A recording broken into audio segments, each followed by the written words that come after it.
galera do canal, aqui é o Osamu Dependência Financeira 72, bem? Vamos conversar aqui sobre o TRXF11. É um fundo de renda urbana, é um dos grandes aí de renda urbana, né? E eu tenho na minha carteira da aposentadoria. E o interessante é que ele tem boa diversificação geográfica, diversificação de inquilinos e diversificação de imóveis, né? E, apesar da alavancagem alta, a alavancagem está bem controlada.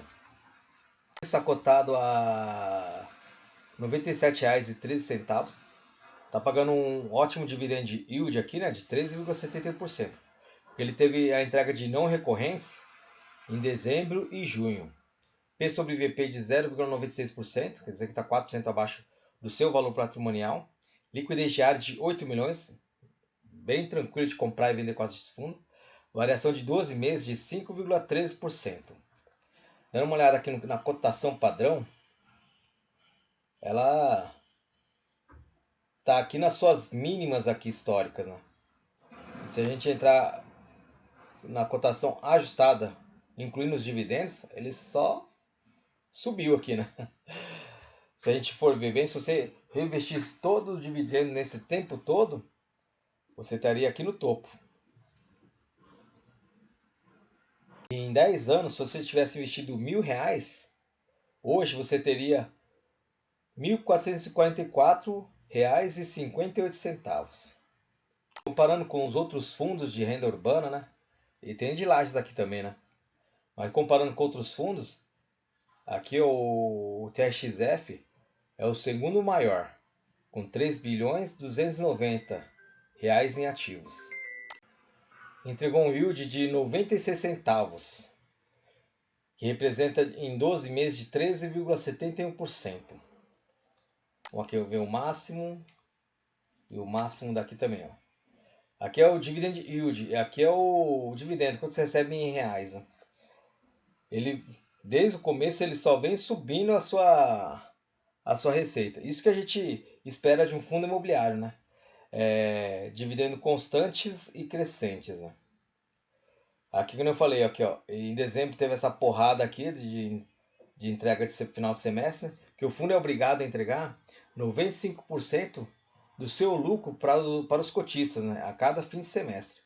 Por isso, todo mês, junho e dezembro tem essas porradas de dividendos aqui. Relatório gerencial de agosto de 2025. É um dos poucos fundos que entregam os relatórios gerenciais sem atraso. Porque tem fundo que entrega com 2, 3, até 4 meses de atraso, né? E não tem nenhuma consideração para nós cotistas, né? O fundo teve início no mês 10 de 2019, taxa de administração de 1% ao ano sobre o valor de mercado.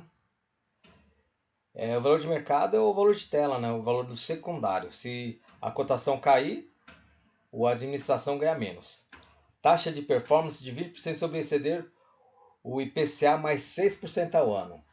Prazo indeterminado. Se o mundo não acabar, ou se esse fundo não for incorporado por outro, então esse fundo não tem fim, né? Não tem prazo. Então a gente pode deixar, por isso a gente acha interessante esses fundos imobiliários, que a gente dá para deixar para nossos filhos, netos, tataranetos, se nada extraordinário acontecer na Terra, né? Tem um baita valor patrimonial aqui, ó, de 3.285. Tem 72 imóveis. Tem 23 inquilinos. E a cota patrimonial é de R$ 101,12. E tem um prazo médio remanescente dos contratos de locação de 14,54 anos. Em 14 de agosto de 2005 foi anunciada a conclusão da aquisição de 3 imóveis locados para o Pão de Açúcar. E o contrato de locação são atípicos, são mais seguros, longos, com garantias mais robustas, né?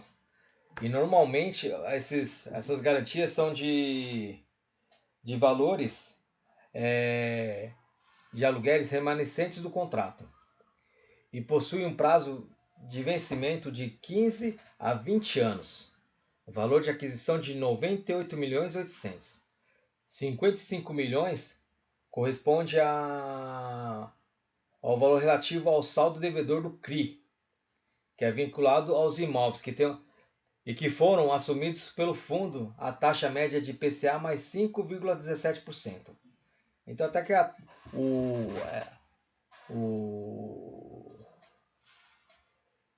essa taxa aqui, né, de IPCA é uma dívida até que relativamente barata. 43 milhões foram desembolsados à vista na data da aquisição.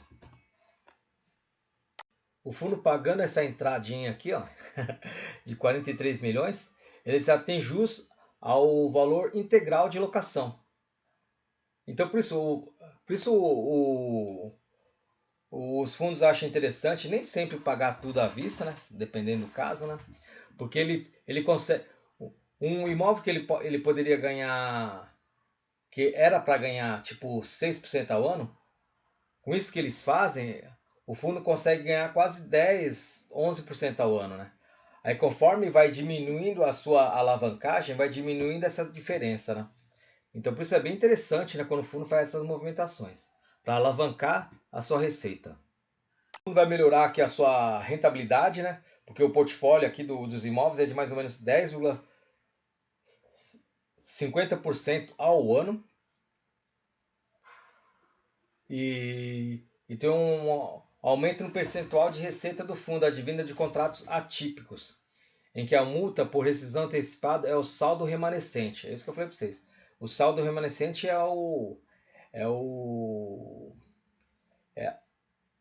a multa, né, contratual. A diversificação regional vai ter em mais estados aí do Brasil. Potencial valorização e proteção patrimonial, considerando a concentração de inquilinos com bom risco de crédito e localização estratégica, com preço competitivo de aquisição e de locação. A gente, meros mortais, aí, se a gente comprar um imóvel físico para alugar, eu já tive 2 imóveis, eu vendi, né? E a rentabilidade é de 0,3 a 0,4% ao mês, né? Então, sem comparação com os fundos imobiliários, que eles têm uma barganha maior de negociação e consegue pegar por um preço melhor, bem mais interessantes, né? Essa negociação do dia 22 de agosto aqui, que é um memorando, né, de entendimento, ainda não foi concluída, né? Essa venda desses ativos, né? Mas só que, como é uma negociação mais complexa, eu fiz um vídeo falando dessa negociação e eu vou deixar no card acima. Também na descrição, logo abaixo.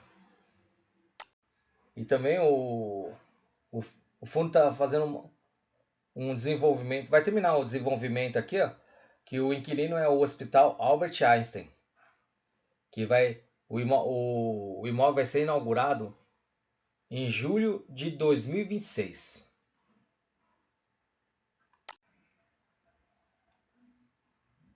Aqui na DRE, a gente pode observar aqui que em agosto teve uma receita total aqui de quase 50 milhões. Se a gente observar aqui a despesa financeira, que é os juros da dívida, é de 5 milhões. Então essa despesa da dívida representa um pouco mais de 10% da sua receita. Então, bem tranquilo. Resultado operacional por cota de R$ 1,25, distribuiu 93 centavos. Então ele fez uma reserva aí de lucro, né? E agora tem um rendimento acumulado por cota de 58 centavos. Já saiu aqui um guidance aqui, né? Que vai ficar no rendimento aí de 90 centavos a 93 centavos até dezembro de 2005. Dá uma olhada aqui nessas porradas de fim de semestre, né? Então, isso aí que ajuda a aumentar aqui os dividendos desse fundo. Dando uma olhada aqui no histórico de performance do TRXF, a gente vai observar que o TRXF 11 no patrimonial, teve uma rentabilidade aqui de 78,93% desde do mês 10 de 2019.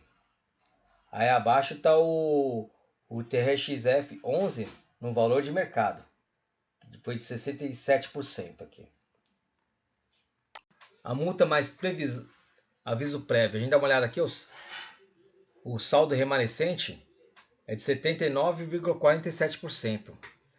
Então, 79,47% dos contratos de locação, a multa é o saldo remanescente dos aluguéis. Então, quer uma segurança maior do que isso? E porque ainda o que traz mais previsibilidade de receita, né? Diminuindo o risco de não conseguir pagar as parcelas da dívida, né? Aqui, ó, prazo médio remanescente dos contratos é de 14,54 anos. Na sua grande maioria vai vencer só após 2041, 53,16%. Alocação de recursos 66%, 66,61% de imóveis.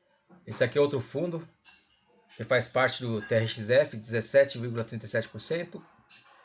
O CPUR 11, 6,49%, renda fixa e fundos imobiliários. A gente vai observar aqui que o Albert Einstein vai representar 7,46%. E o atacadista é a maioria, né? 44,98%. Maiores inquilinos, em primeiro lugar, aqui, ó, 31,40%. Açaí, depois São Mateus, Pão de Açúcar, Abramax. O fundo se concentra muito nos imóveis aqui de São Paulo. 49,34% da receita. O fundo é proprietário direto desses imóveis aqui, ó. E indireto através desse fundo aqui, ó, de 9 lojas de açaí, 3 lojas de Pão de Açúcar e 2 extras. O patrimônio líquido do TRXF, porque é separado, TRXF11 e o TRXB11. Esse TRXF11 de ativos, 4.327 milhões, tem um saldo devedor aqui de 1 milhão, que representa aqui, ó, 23,30% do total de ativos, né? Então uma dívida bem alta. Mas só que como o fundo tem fundo imobiliário, ativos de liquidez, né? Fundos imobiliários, renda fixa. Com isso, como o fundo tem esses ativos de liquidez, essa alavancagem líquida fica em torno de 14,56%. E o custo médio de securitização é de IPCA mais 6,45%. E dando uma olhada aqui no TRXB11, ativos 752 milhões, tem bastante dívida aqui, né? De quase 400 milhões de reais. E que representa aqui, né? 53,71% do total de ativos investidos, né? É até que uma dívida até que relativamente barata, né? IPCA mais 5,48%. O prazo médio da dívida é de 13,16%. E dos aluguéis é de 14,54%. Então te dá mais previsibilidade de receita, né, dos aluguéis para arcar essa dívida aqui, ó, né, que também é de 13,16 anos. Esse que eu queria conversar com vocês, galera. É um fundo imobiliário que eu tenho na minha carteira da aposentadoria, um fundo robusto de mais de 3 bilhões de reais, dívida controlada, que os contratos de locação bate com o prazo de vencimento da dívida. Ótima diversificação geográfica, diversificação de inquilinos e diversificação de imóveis, né? É isso que a gente procura em grandes fundos imobiliários, né? E é isso que eu queria conversar com vocês, galera. Se vocês gostaram desse conteúdo, por favor, se inscreva e dê o seu like. E muito obrigado a todos. Valeu!